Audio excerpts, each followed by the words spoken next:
убави луѓе гледам, прекрасни личности, поети, читатели на поезијата. Се надам дека и в година ќе се гледа вака голем број.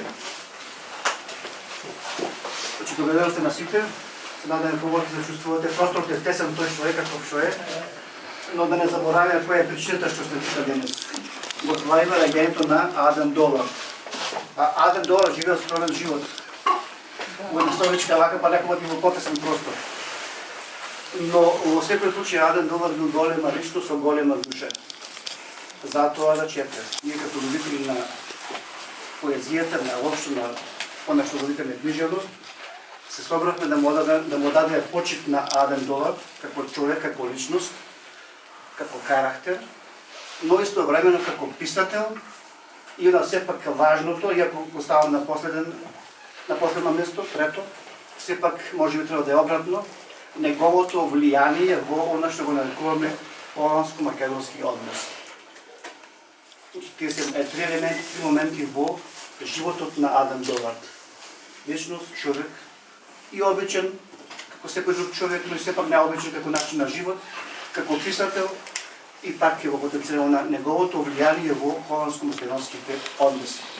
Јас не сакам сега да го злоупотребам во момент да зборам долго и широко, има што се каже сигурно со денови, со месеци, но ќе се обидам во неколку зборови, накратко, да ги истекнам најважните моменти во животот и творењето на Аден Долар. Пред се, Аден Долар е роден на овој денешен ден, 7 февруари 1901 година во градот Зволе, во Холандија, но животот го поминал скитајки од едно до друго место, живејќи во различни места, во различни земји. По потекло доаѓа од долните слоеви на холандското општество. Тоа необичен, што би се рекол, сиромашен народ. Значи живеел скромно, татко му бил свештеник.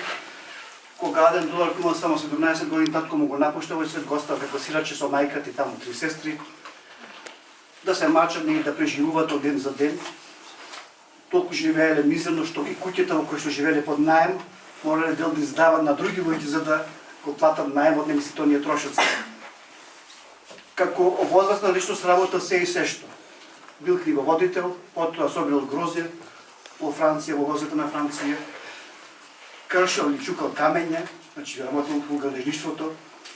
Се оно што ќе се појавило во моментот со една единствена цел да преживее. И